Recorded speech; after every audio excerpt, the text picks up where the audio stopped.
To the Qatari royal family are considering making a bid to buy Manchester United, one of 4 serious bids expected next week. Although the Qatari investors are interested, they are not willing to overpay for the club. The Glazers are believed to be looking for a sale price of £6 billion, with the club valued at £3.2 billion on the New York Stock Exchange. Chelsea women beat West Ham 7-0 in their League Cup semi-final game yesterday. Sam Kerr scored 4 goals as Chelsea reached their 4th successive Continental League Cup final. They will face Arsenal in the final on March the 5th.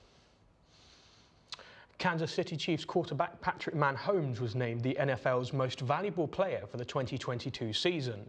This is the 2nd time he's won this award. The 27-year-old, who was also the 2018 MVP, led the NFL with 41 touchdown passes in the regular season and a career high of 5,250 passing yards. Mahomes received 48 of the 50 first-placed votes after helping the Chiefs to a 14-3 record in the regular season. Mahomes will also be featuring in the 57th edition of the Super Bowl this Sunday. His Kansas Chiefs take on the Philadelphia Eagles in the Glendale, Arizona. Solent defeated Tottenham 1-0 in a top-of-the-table clash to take a 12-point lead in non-league Division 1. Brad Targett scored the winner in the 30th minute. We have George Venn giving you a full breakdown of the game. My earpiece. On Tuesday night, the focus was on Southern Football League Division 1 South in Southampton. League leaders Solent played host to local rivals AFC Tottenham, who find themselves in 2nd place, just 9 points behind with 3 games in hand. As the first half kicked off, the home side got things underway. Tottenham dominated the first half, applying pressure off the Solent goal through set pieces and shots on target. It was the opposition goalkeeper Ryan Gosney putting in yet another man-of-the-match performance in between the sticks. But on the half-an-hour mark, the Portway men took the lead through winger Brad Targett, smashing off the underside of the bar before wheeling away in celebration after scoring the only goal of the game.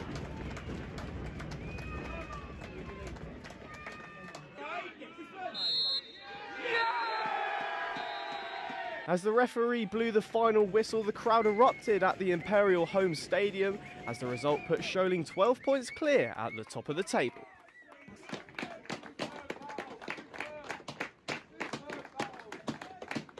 I'm really proud of my team, actually.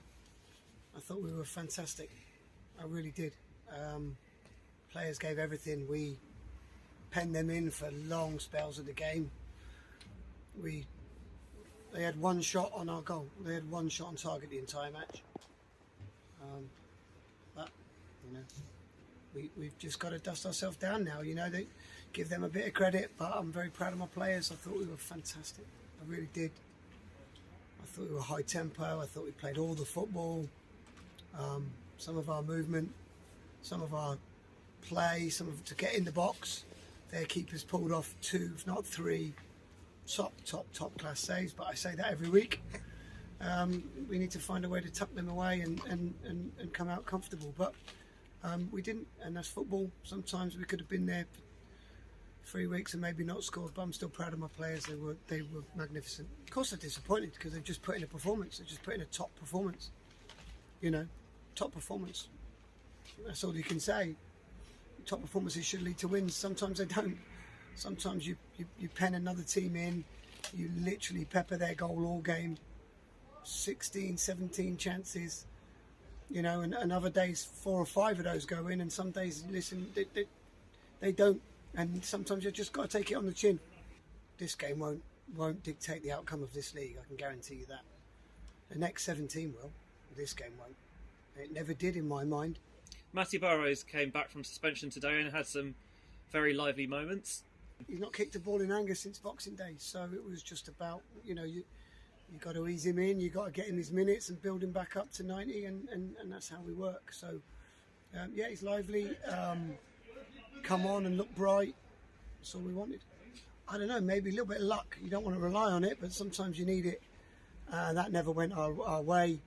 But the referee was weak in the fact that he allowed the opposition to dictate the tempo of the game too much. his job is timekeeping as well as anything, and he just allowed the other team to disrupt the game at every opportunity. But that's gamesmanship. We've got to deal with that.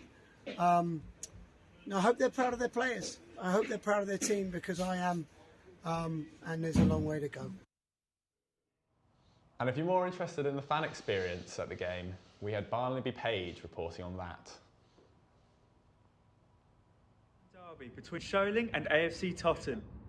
Only 15 miles separate the two teams, but only 9 points in the league. But Totton have a 3-game advantage on them. Sholing won the first game in August 1-0. Are they going to cut it down, or are Sholing going to be extending that? Let's head over to Sholing and find out. So here we are at Sholing FC's Universal Stadium. A ticket as a student would set me back a decent price of £7, but it's a tenner for an adult ticket. Price of a beer? Not very good. £5.20. Watching the players warm up, decided to get some food. Cheeseburger, chips and gravy set me back another £9. So far, despite not even seeing a minute of football, I've already spent £21. But did the football change my mood? Well, with the 600 in attendance, let's see what this famous Sholing atmosphere is really like. Come on, boy!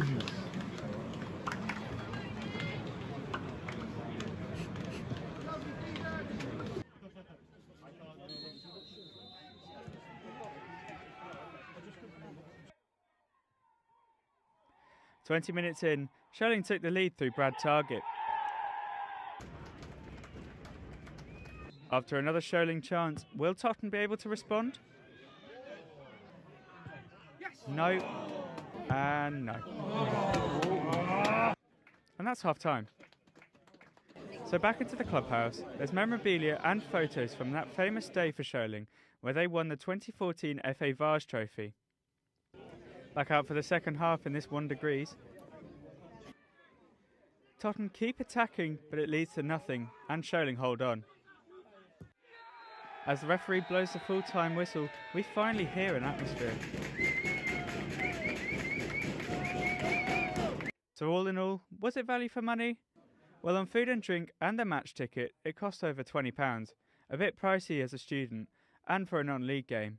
But I saw a top-of-the-table clash and a derby. I think it was a great day out. As Football League clubs are pricing more and more fans out from going to games, non-league clubs need our support more than ever. So for 600 in attendance on a Tuesday night, it really shows that non-league isn't going anywhere at all. Thanks, Barney. We're going to move on to women's football because Beth Mead is on the shortlist for FIFA's Women's Player of the Year. We're now joined in the studio by women's football expert George Rees-Julian. George, welcome. What do you make of the shortlist overall, first of all? Yeah, not surprised to see Beth Mead's name on there. She's joined by Alexi Putellas and Alex Morgan. Alex Morgan's name perhaps a little bit of a surprise. She seems to always make these sorts of shortlists despite the fact she's maybe not as good as she once was. Alexi Putellas, no surprise to see her on there as well. She won the award last year. And I think, yeah, Beth Mead's got a solid chance of actually winning it. What do you make of Arsenal and Beth Mead's season in general, their year in general so far? Beth Mead's had an amazing year. You know, you look at the Women's Euros in the summer, she was joint top goal scorer, obviously winning it with England. She's been scoring goals for fun before her injury this season, assisting goals as well. And now that Beth Mead's not in that Arsenal squad, they have been struggling up front. You know, they didn't score in midweek. So, yeah, I think they'll be missing her and they'll be wanting her back, especially now that she's one of the best players in the world. Huge loss for them at the moment, of course. What impact did the Women's Euros have in the summer? How big was that and what kind of after effect has that had on the game in general? Oh, it's been massive. You know, off the field, more and more people are going to watch games, more and more people are tuning in to watch the games on TV or listening to the coverage on the radio. But also on the pitch, you know, you can see the quality, particularly in England, has stepped up. You know, you look at the third and fourth tiers, they're getting better. The Championship's really competitive this season. The WSL is probably the most competitive it's ever been. You know, it took Leicester up until recently to get their first points of the season, but because of the impact of the Women's Euros, particularly in England, they're still able to go out and sign a goalkeeper from Bayern Munich, even though they've not picked up a single point. So you can see that the Euros has really had an effect, you know, off the pitch and on the pitch as well. Brilliant, thank you for that, George. Former heavyweight world champion Anthony Joshua will have his first fight back since back-to-back losses to Alexander Usyk. The 33-year-old will face American Jermaine Franklin at the O2 Arena in London on April 1st, who's coming off a loss to Dillian White. This will be the first time Joshua will not be fighting for a title in 8 years.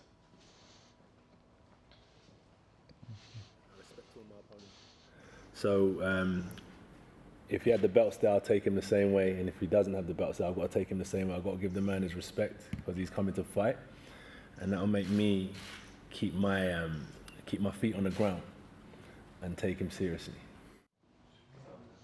Also in combat sports, UFC 284 takes place this Sunday in Perth. Australian featherweight champion Alexander Volkanovski will be moving up to challenge lightweight champion Islam Makhachev in the main event. This will be the first time in the promotion's history that the pound-for-pound number 1 and 2 fighters have faced each other. In the co-main event, Yair Rodriguez will face Josh Emmett for the interim featherweight title. Solent University student Zach Mohammed will be competing at the cross-country World Championships in Bathurst, Australia on February 18th. Kit McIntosh has more on the story. I'm here at the athletics track in Southampton, where one of Solent University's very own athletes is preparing to make his GB debut later this month. The athletics track here in Hampshire may not look like much, but very soon Zach will be training these empty stands for hundreds of fans at the World Cross Country Championships. Zach will be one of 17 Great British athletes who will be training in the British miserable winter for the Aussie heat when the events begin in Bathurst on February the 18th. The Solent University athlete recently received his first senior GB call-up, landing him an all-expenses-paid trip to Australia, where he will compete on the world stage. A long journey, and one which Zach is all too willing to make. Yeah, I've been waiting for a while, for a long time for this moment. Still hasn't sunk in until I get there, to feel that environment. But yeah, I'm buzzing, I'm very excited. With time ticking down to the event, the former Itchen College student is still working hard at training. And despite the magnitude of the competition and the sweltering Aussie summer awaiting him, Zach's confidence is not wavering. There's not much difference what I do as normally, but this one's more bigger than other races, but this one's a little bit more focused, putting more little bit trainings and just make sure I'm 100% fit and ready to go. One thing filling Zach with confidence will no doubt be his recent silver medal finish at the Under-23s European Championships in Italy last December. 100%, that boosts me up, and my confidence and everything. Since that, I run really well at 10K in Valencia, a few weeks later. That gave me very, very good confidence. Here is a cold, sometimes -1, sometimes 1 degrees. It's quite a big difference to get there, but I have a couple of days to get used to the suns, when we get there, yeah. But even with so much past success, the GB senior call-up came as a surprise to the 22-year-old. And after almost 10 years in the sport, Zach is excited to see what this new opportunity has in store. I was like, I'm amazed, when I received that phone call, so I was like, wow, this is great. And then just looking forward to that, so I'm very, very excited. It's a big jump. I remember when I was in school, just doing it for fun, and until a couple of years where I joined the clubs, and then from that I just take it serious. But it's a big improvements that I made over the years, progress. So quite happy, and look forward to the next adventure. Kit McIntosh, Solent Sports News. Let's talk football, because Southampton remain bottom of the Premier League and face relegation rivals Wolves tomorrow at St Mary's Stadium. A poor result will put more pressure on manager Nathan Jones, as they've lost 6 of 7 games under his stewardship. Let's go live to St Mary's with our reporter Ollie Power for all the latest from SO14. Ollie.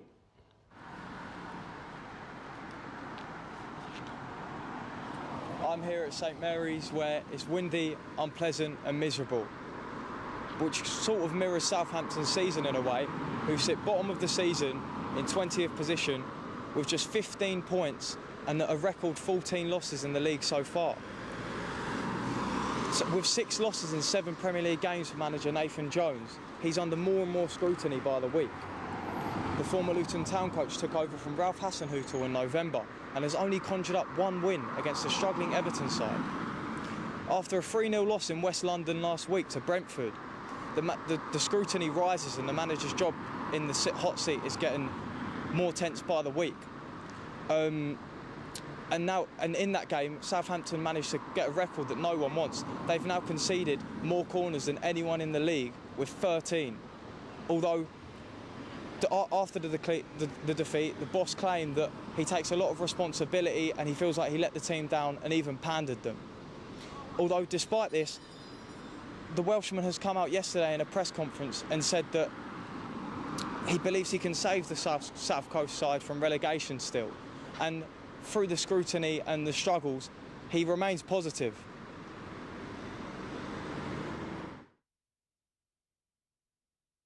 Which are my decisions.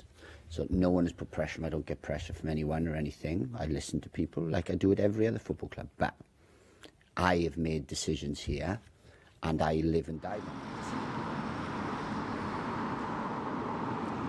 it. He's been ridiculed by fans and even former players like Chris Sutton and Ian Wright, who have said that what he seems to be doing is deflecting the blame and not taking responsibility, although he doesn't believe that he's doing this himself. What I've normally done. So I wanted to accept full responsibility. So that's the thing. So your headline, really, if you want one, is I accept full responsibility and wanted to. And I've done that in every single interview I've done in my 6-7-year managerial career. I've never ever put it on anyone else or anything. I've always put, and that's what I came out and done the other day. Yeah,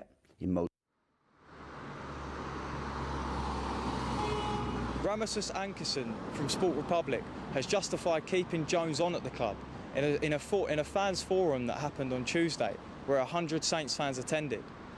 He has said that even though it gets to a point where enough is enough when you keep losing, he believes that Jones played a big part in attracting signings to the club in the January window, and he deserves a chance to use these weapons. Earlier on, I spoke to Alfie House, a reporter from the Daily Echo, who attended the press conference yesterday and has more insight for us. It's a really difficult question. You know, if I had the 100% answer, then I would be running with it and putting it out. It's difficult to tell because the fans are really, really frustrated. You know, he's lost 6 of the 7 games, and the comments that he's made, he's got almost unanimously zero support from outside of the club. But ultimately, the only person whose opinion really matters is Rasmus, and that's the CEO of Sport Republic. And it seems like Henrik, who's the the chairman of Southampton, they're both on the same page. If they lose again this Saturday, the same questions are going to be asked. And the problem is where you get with the Ralph Hasenhüttl territory is that if they win one game Saturday, is he now got 3 more weeks? If they lose all 3 of those games in the next 3 weeks, is he then back on the block? So you're entering this territory where it's game by game, which 3 months into your tenure as a Premier League manager, you don't really want to be in. But it's impossible to say exactly. I think that if he loses Saturday, there could be a little bit of trouble. Yeah, so the first thing that was obvious was it was the busiest press conference we've had this season. You know, there were 4 or 5 different national papers there, the Telegraph, Times, the Sun, they were all there. And I think Nathan could probably see that when he walked into the room, and it was sort of 6 or 7 more people than they usually would, he's realised that he said something on Saturday that's caused a bit of interest. I think Rasmus Ankerson, the CEO, has made very clear that he's going to give Nathan time. So whether that's just this Saturday or longer, we don't know. But I think it was pretty obvious to Nathan and to everyone else in the room that he had said some things that people weren't best pleased with on Saturday. He made a bit of a headline of himself with a few of the comments, and that was definitely replicated in the room with the feeling. I think everybody was there with a bit of anticipation, really. I think with St Mary's, it's always difficult to tell. The away fans this season have been exceptional, and they've been the ones that have often turned on the manager when the time has come. It was them at Brentford last year that started chanting against Ralph Hasenhüttl for the first time. We saw at Brentford on Saturday similar chants. They actually went through 4 different chants of "you don't know what you're doing, your football is so and so," and all these other ones. The St Mary's, I think that they'll get behind the team. I really do. Whether they're behind Nathan or not, I don't know. But I think they'll get behind the team. They just have to avoid going a goal behind, because that's when you start to get a bit itchy. That's when it starts to get a bit hairy.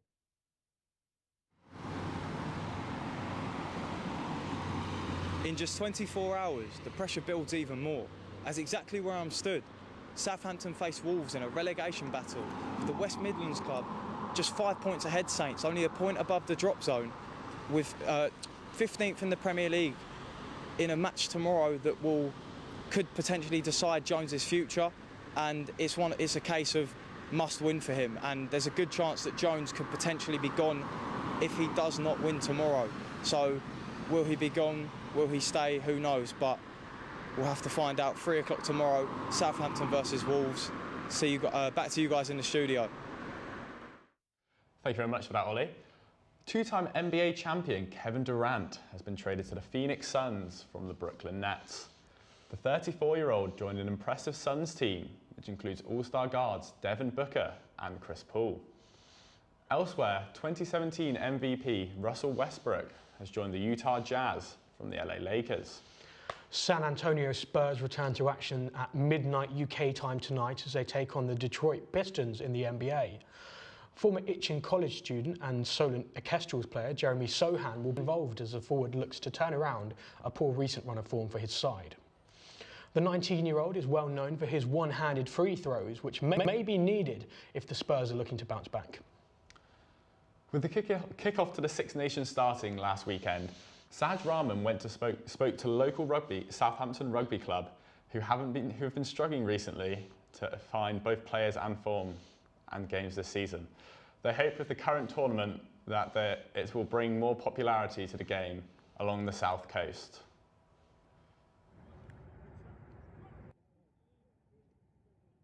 So, the Six Nations got underway last weekend, and while people in some areas of the country love this egg-shaped ball, in other areas, such as Hampshire, they don't love it as much. Southampton RFC are one of 4 clubs in and around the city, but as can be seen here, the numbers are down to the ground. But that being said, it didn't stop the smiles on the players' faces on a cold Monday night in Southampton. With only 8 players showing up to training, coaching was more personal and allowed players of all levels to learn the basics of the game, from tackling with the pads to physically halting a man. I'm Ricardo Scala. I've been coaching the Southampton men first 15 since 2019 now, and it's been very enjoyable. There's been lots of progress that have been made, definitely in the participation. Our numbers have been going up steadily. We're still working towards a nice and consistent large number of people coming down to training, but we haven't had to concede a game in the past couple of years for shortage of players. A shortage of players wasn't an issue over the other side of the field. Solent University's rugby team also train at Test Park, and despite being close to the end of their season, there was a strong turnout from the squad. And as the cold came down on the field, the intensity went up from the players united from all over the country. Hi, I'm Harvey Porter, Solent Rugby Club captain and originally from Cambridge. We get a couple of new people coming in the year and sort of take them up through the ranks, but most of the people, from different backgrounds all over the country, played rugby since they were minis, and then they've come up through the ranks and now they play for the university. Yet Solent isn't exempt from the whole of Hampshire's issue. It is a bit of a struggle. We thought we'd have more numbers, and we had about 40 odd people at the beginning of the season, and then they just sort of start to fall off because you get people that haven't really done rugby before, and they sort of like, oh, I'm not really interested in it. It's like, fair enough. And then you just get some people who just aren't interested. They thought they wanted to carry on rugby, and then they've just sort of gone, nah, I'd rather focus on my uni and stuff like that. Similarly to Solent's team, Southampton RFC are also made up of players relocated to the area. Tom was originally from Bath and has moved to Southampton wanting to play the sport he has loved for 15 years. How have you found the varying standard? Because some people come in having not played rugby, and then some people have played it for years. Obviously, as you say, the difference at the start is quite variable, but actually, like, the level of training focuses on the basics, so making sure that we can all do the things that we have to be able to do in order to play a good game. So, even if people come in with different skill levels, like a couple months in, everyone's skills are roughly at about the same level. Clubs like Southampton RFC welcome players of all levels to their sessions as they look to take the front foot in building rugby in Hampshire. Saj Rahman, Solent Sports News. Thank you, Saj. We're going to end with golf because Hampshire's Sam Hutsby has been in action today as he completes in the DP World Tour. Currently, Hutsby is currently tied at 5th in the event, having finished for the day 9 under par in Singapore. Round 2 restarts 8:15 local time tomorrow after suspension due to heavy rainfall, and the third round will begin at 10:30. That's all for now. We will be back again tomorrow. Also, don't forget to follow us on Twitter @SolentSportsJ.